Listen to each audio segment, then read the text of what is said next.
there, sign that first, fill it out, and then find a seat, grab a drink. I'm just tired of although you guys have missed out what I said, we're having Oh, bro, you're supposed to grab one right here, right? Oh, bro, I guess so. Remember I said that earlier? But yeah, it's pretty fire.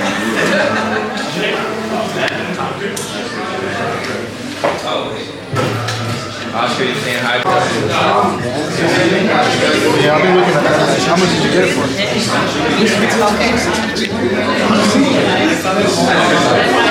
So we were kind of getting our shit together. So thank you for chilling out in the cafe. Iron Cafe, they got great coffee and food. If you guys didn't get to try it already, maybe hit it on the way out. But we just wanted to introduce ourselves. I'm Matt. This is my best friend and business partner, Manny.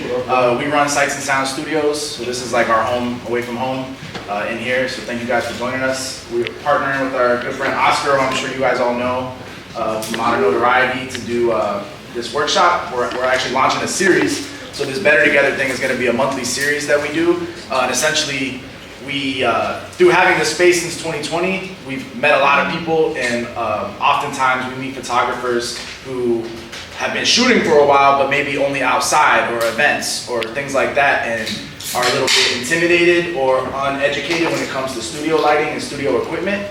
So they get in here and kind of like, I don't know, and studios are expensive, and the hourly rentals that it costs, and if you're not getting client work that's paying for that, you're coming out of pocket, you're unlikely to book a studio just to go kind of mess around and learn on your own time. So we really want to help educate the photography community and make studio we specialize in studio work, so we want to make people more comfortable and acclimated to the studio equipment and workflow.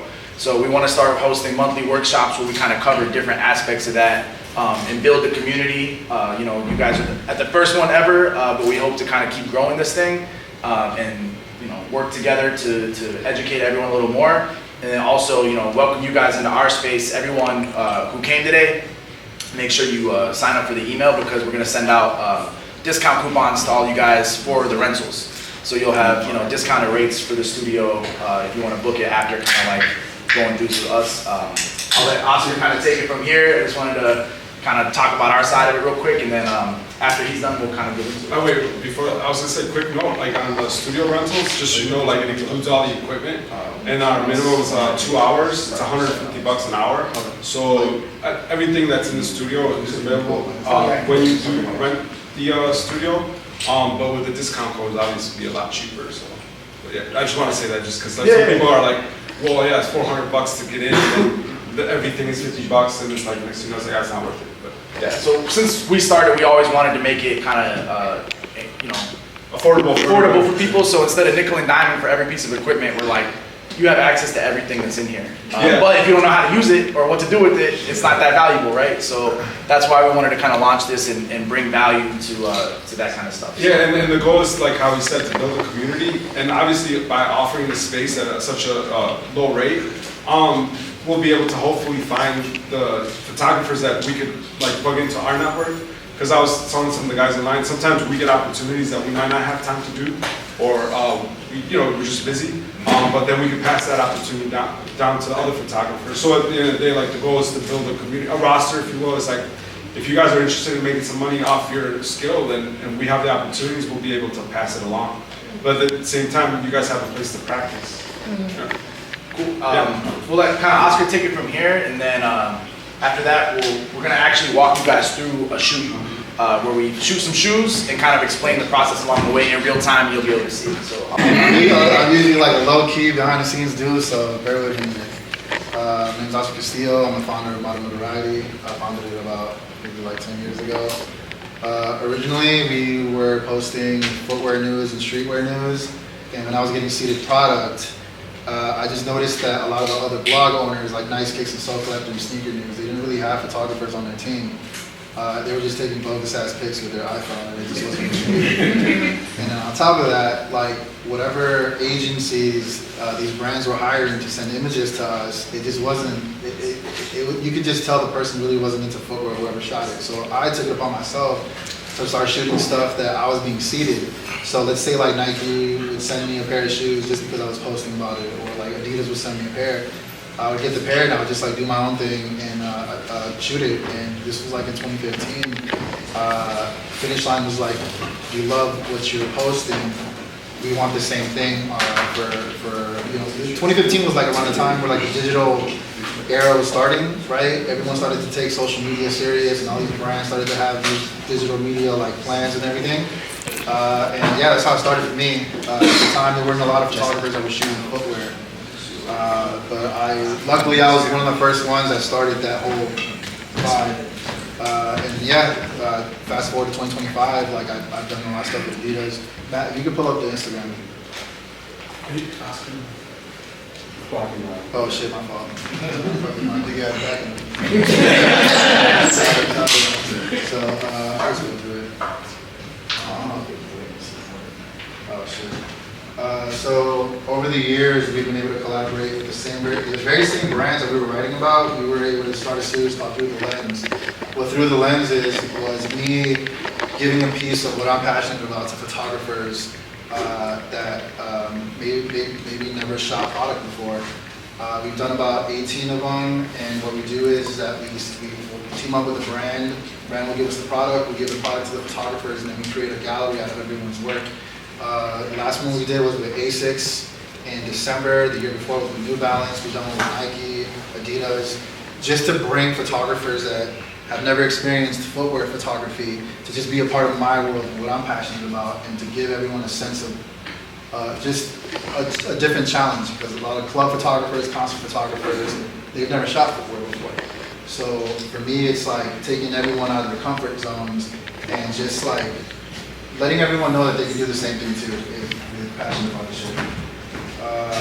But yeah, so again, from footwear to shooting athletes to shooting sports, like I know a lot of you here maybe started shooting in studio, just like, you know, with homies, or started to shoot for like a brand, or you know, just you guys just do this for, you know, recreationally, but you guys can get to where I'm at, or you guys can get to a level of success with your work if you stick with it. A lot of the times, people just want to give up their cameras and shit and fucking sell them, and because they just feel like they're not good enough, or they overthink, or they just feel like, well, everyone else is doing the same shit that I'm doing, or you know, so there's like no hope for me. Just like,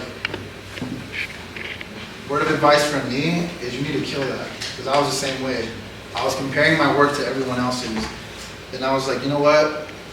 What's gonna beat everybody else's ethic, or work ethic over mine, but what's gonna beat everyone else's work ethic is the passion you have for this shit, right? Like, it can't be like a phase that you're going through. You really gotta love this shit, because by loving it, that's where your really true creativity is gonna blossom. Personally, me, I feel like when I'm doing my shit, I feel closest to God. When I'm creating, I feel like when I start to shoot product, or when I start to shoot footwear, like some of the stuff, like Hardens, or like the ASICS shoe that Matt showed. I mean, I wish I could log into this shit, but because I block everything out, right? So if you start shooting some shit and like you block everything out, I shot this shoe because Concepts from Boston sent it to me, and out of this, I was able to do it through the lens for like a bunch of other people. And I'm an Adidas person because they've been so loyal to me, and we have a great relationship. But I just wanted to test something out a little bit and just post an ASICS shoe. It was the first ASICS shoe I ever posted. But from this came like a bunch of, you know, obviously too, the right people got to follow you, and it's like you have to have like the right individuals paying attention. But from this came a lot of opportunities, you know. Now I'm doing a lot of shit with them. But point is, it's like you never know who the fuck is watching. You know what I'm saying? Like this algorithm, whoever the fuck is following me, it's like it's not exclusive or specific to anyone, right? If there's some shit that you feel like is worth it, like don't hesitate to post that shit. Fucking start sharing that shit on stories. Like if you think this shit is whack, like I promise you, someone's gonna find value in it. So that's why you gotta kill that overthinking, man. It's all in our heads, and most likely, like, you know, we're literally the only ones killing ourselves mentally and creatively and shit. Yeah. The second, your strobe actually won't be able to be fast enough with the flash to catch that. And then, in action shots, if you get someone ollieing a skateboard or bouncing a basketball, you're gonna have to shoot it at a slow. Also, I would recommend, what I've been trying to get way more into lately is trying out different lens filters. So circular, polarized, UV, and just kind of playing around with what each of those lens filters gives you. A lot of the time when you're working with anything reflective, like sunglasses, glasses, you're gonna get a lot of the flash into the reflection, right? So working with a CPL filter or a UV filter, it gives you a little bit more control of that. And you're kind of getting what you pay for. You get a cheap one, it's gonna give you kind of a cheap effect. The higher end you go, the better they're gonna treat you. But there's also like cool effects filters. There's a brand called Filter FX on Instagram that make like, if you've ever seen like the cool crazy starlight, effects on there, that's literally them just shooting through those lenses and not doing anything in post. So I have a polarized filter on here right now. And also what that means is that I gotta go up in my settings because it's gonna bring me down like a stop worth of light. So it's gonna help me kind of adjust accordingly. When it's just the backlight on, what you're getting as far as not the product itself. I'm shooting currently, another great thing about Capture One is it'll record all of your settings that you shot in that camera. So if you ever need to replicate or have anybody else shoot what you were shooting, you can literally go be like, I shot it at this ISO, at this shutter speed, whatever, and it's all documented. And it's super easy workflow for exporting those settings also. I personally, when it comes to product, someone told me this when I started and it stuck in my head and I just ran with it forever and never did anything different. I always shoot at 100 ISO because you're gonna get the most crisp shot. So I build all my settings based off shooting that 100 ISO. And when I say my settings, I mean both my camera settings and my light settings. I adjust based on that 100 ISO, which is what my camera shoots at the lowest. Some, I think higher end cameras shoot at 50 ISO, but it's the lowest ISO I can go. So it's gonna give me the least amount of grain and the most crisp image. So I'm like, that's what I want over anything else. I can build around that. So right now I'm at 1/250th of a second, which is kind of high for flash. Like I mentioned earlier, it's the high speed sync that's on right now. You'll notice a huge difference if I just even bring that down to 200, which is under the high speed. It's gonna be completely blown out now. So that going from 200 to 250 when you're dealing with a flash is a huge deal. And then going up from there, you're not gonna get as much of an impact. But we'll keep it at 250 now. And then right now I'm using the cheaper 24 to 70 lens, so it only goes down to an f4. So right now I'm shooting at the lowest aperture. Turn this off. And right now it's just the rim light and the background light that are on.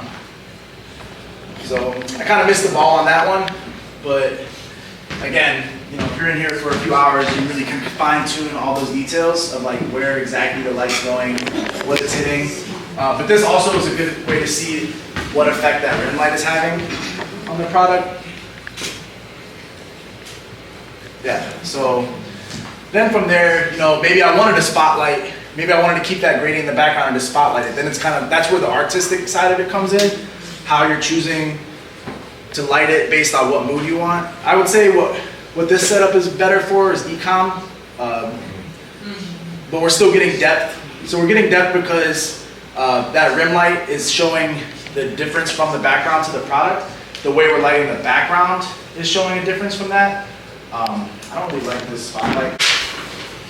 Whenever you get a chance, could you do the backlight with the thing flat? Yeah, so actually here, we'll try just to see, I'm not saying this is how you would shoot this, but just so you can see what the effect would be. If I take this honeycomb bit off, now it's a bare bulb flash, which a lot of people you'll see when there's shoots where they want it to look like the sun is hitting, they'll put a bare bulb flash like over here, really high up off in the corner, because you're essentially recreating the sun. Right? So like you're gonna get a really harsh shadow, you're gonna get high contrast on the model of the product, but sometimes that's the effect you want. If I tilt this flat, I'm now no longer diffusing the background. And because my flash is a bare bulb flash, it's gonna shoot every direction. So by me putting this here, I'm still diffusing the product, and keeping that soft, but my background actually is going to be a lot harsher.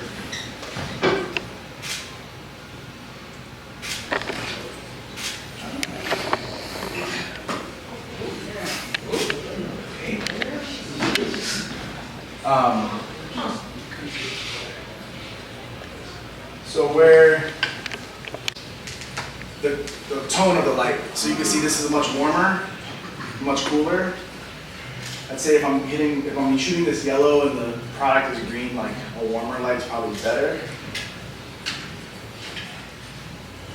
And again, I don't know if you guys can see this on this side especially, but the closer the light is, the smaller it becomes on the diffusion and the harsher it becomes on the product. The higher up, you can see it starts to cover the whole thing, and it's very, very soft on the edges. And especially, like I said, with metals, that has a huge impact. Also,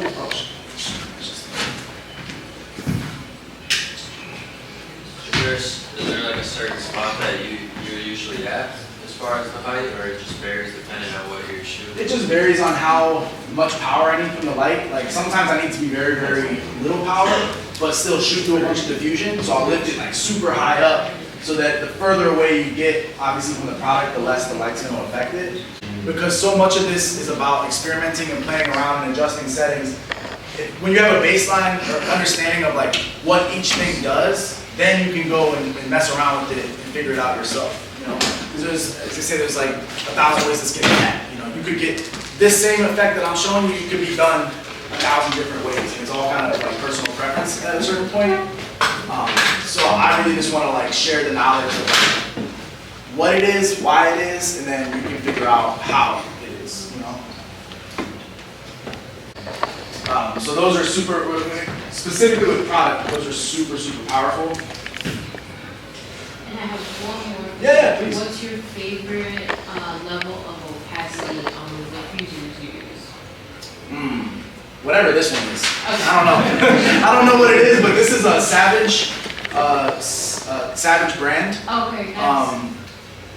It's Frost something is the thing, and then I literally have rolls of it. Okay. So I have this one mounted to this frame, Yeah. but I'll just use the rolls and like wrap shit around or Yeah. whatever. Like this, whatever this specific one Yeah, is, you're is right. my go-to. That one is frost, and it's a little deeper than the normal ones. I guess. Yeah, like even this is not. This is like way more opaque Yeah. than like this. Like you can see my hand way less. That's why sometimes I double this up. So I've been shooting with these, still diffusing it outside of that too, like just to give it like a real smooth gradient. These shoes that I shot for Notra the other day, I had to shoot them 4 different times because they weren't happy with what I was coming back with. So I did, over the course of like 3 or 4 days, I shot them 4 different times, and a lot of it was me trying to do what I thought they wanted versus what they liked about my work and why they brought me in. You know what I That's a mean? good point. Yeah, so like a lot, I was so focused on like, damn, but this is like the Notra look, you know, but for all I know, maybe they're having backdoor conversations about changing that look, and that's why they brought me on in the first place, you know? So I kind of talked to the creative director over there and was like, you know, being like, yo man, I'm sorry man, I feel like I've been fucking up this, and he's like, no dude, like, do you know? And then the same time that's happening, the client that I just mentioned, we landed to do like long-term work with them. They sent a mood board over, and I was telling Manny, like, it was kind of fresh. It was 80% my work that was in their mood board, which was kind of fucking cool. That's the first time that's ever happened to me. And that gave me a big boost of confidence to be like, yo, like, what I'm doing is speaking to somebody, you know? So, like, there is a time where you have to mold to what a good creative director and a good art director will give you enough guidance in the pathway of what they're trying to achieve, you know? But there's a reason they're working with you. So something about what you do on your own is talking to them. So it's kind of just like, you know, I would say there's no such thing as too much communication either. You know, like, hey, like, is this lighting too harsh? Is this too much of this? Like, do you like what I'm doing with the light gradient here? Do you like what the color I'm using? You know, like, blah, blah, blah, is it not saturated enough? I would say, like, for me, I'm trying to establish more of, back to our friend Mark who gave that presentation at Soho, a lot of his presentation was focused around the word focus. And that actually really changed my whole head, because I was taking an approach where I was like, you know what, I want to get really good at all these different styles, so I can be an asset no matter what, you know, the occasion calls for. And his presentation really spoke to me in a sense of like, man, when you lock into a certain style and you really own that style, good to see you, then you're gonna define that, and then people that are looking for that are gonna be like, that's your shit. You know what I mean? So getting to that point, you probably have to work with other people's visions and be able to be understanding of the tools that you have so that you can achieve what they're trying to get. But also maybe when I was talking about the personal projects and stuff, working on those to achieve that look that you think is fresh, that you want to like really kind of stamp as your own. Maybe living in both worlds for a while before you decide, do I want more work because I can do more looks, or do I want less work that's more what I want to do? You know what I mean? That's how I'm looking at it right now for myself and what I'm going through. So it's like, just carry that shit with you. I appreciate you. That's way better, guys. Also, real quick before we get out of here, in your bags, there was a can of Monaco. That you can enjoy that, but also we're working with them in a partnership to do a contest, photo contest.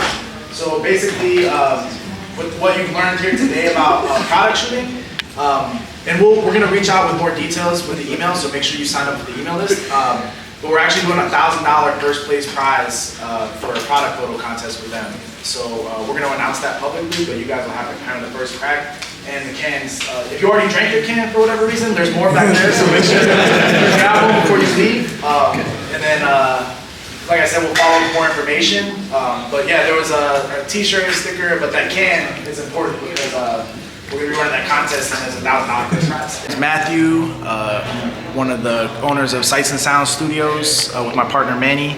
And today we had a workshop, our first workshop in a series that we're starting called Better Together, where we're trying to bring together a lot of the photography community in Chicago and help educate and brush up on knowledge around studio photography and lighting. We had one of our homies, Oscar, who runs a popular sneaker blog and a lot of product photography, come in and work with us on it, and it was a good session. We went over how to shoot some shoes and did a bunch of Q&A, and hopefully some people were either entertained or educated. Okay, first question. What did you learn from hosting this event and putting together this gathering? That we need better AC to start, because it was getting a little hot, and that it's good to have an idea of what you're doing ahead of time. You know, obviously like prepping time so that you're not rambling, because I can ramble. So to have like a concise idea of what you're trying to get across and not waste people's time. Okay. And the second and last question is, by teaching, you know, what you learned today, how can you use this in your daily life or in other ways of life to continue to keep going and keep pushing forward? As far as teaching? Yeah. I think having the idea, like the more you talk to people, the more you understand how many perspectives really exist, and always being sensitive to that fact that there's literally 1,000 ways to do anything. And when you're talking to people, it's especially when it's from a teaching standpoint, it's very important to emphasize that, because there's no wrong way, and your way is just one way.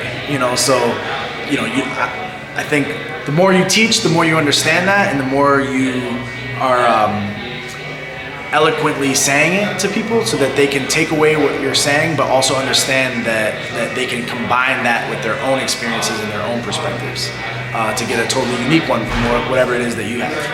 Oh, bro. Well, this is the last question. Any projects or anything you're working on that you want to share to the world, or anything you got coming up? So we are, Manny and I are hosting a monthly series called Better Together at the studio, where we're going to open up and show everybody what we have here, in case they have projects where they can utilize the space, and as well as educate, and what's happening right now outside, which is people are meeting and talking, and maybe have known each other from Instagram, but now are meeting in real life. We want to help be a part of that community and be kind of a headquarters for that kind of thing. Oh, wow. What's going on, y'all? My name is Oscar Castillo, founder of Notoriety, and I'm a photographer. Oh, bro. what all did you have going on today that led to us being here in this moment?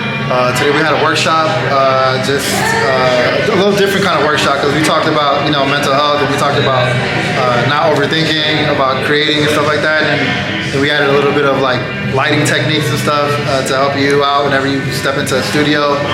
In case you haven't stepped into a studio and dabbled with like the lighting equipment that they have available, so just letting people be familiar with some things and feel comfortable with working with some of the tools that some of the studios have. Okay. Question number one. By you helping teaching the class, what is some of the lessons that you're going to apply to your everyday life moving forward, and some things you took from the class to approach, different things in your life and like different ways how you want to go about it? Like what you mean, like? Just in life in general, like how can you take things you learned from this class and apply it to your real life? Like things I learned or things that both. I mean, like we talked about overthinking, right? So a lot of people hold themselves back out of fear that they're gonna look foolish or out of fear of looking stupid, but we don't really know how it's gonna look like if you don't take the first step. So in the class, I was talking about like how don't overthink the creative process because you're delaying yourself. If you feel like a certain thing needs to be shot, shoot it the way you feel like it needs to be shot at that time. If you feel like that song needs to sound a certain way, if you feel like that beat needs to be a certain way, you don't know the outcome unless you actually try. If you don't try, you're just gonna create brain fog and wonder what the outcome could have been, and you don't want to live like that for the rest of your life. So the best thing to do is kill the overthinking, but actually take action. Okay. And the second and last question is there anything you have currently working on that you want to share to the world? Anything you got coming up? Yeah, I'm gonna have another workshop in May. I'm gonna have it's gonna be a little bigger, but my goal for that workshop is to continue to combine the mental health with creative. A lot of people, they go to certain workshops and they only learn, it's only for the certain skills, or it's only for like little techniques that you can learn as far as work goes, but a lot of it's missing the mental health aspect. So if I can get your mind right, it motivates you to create and do some dope shit.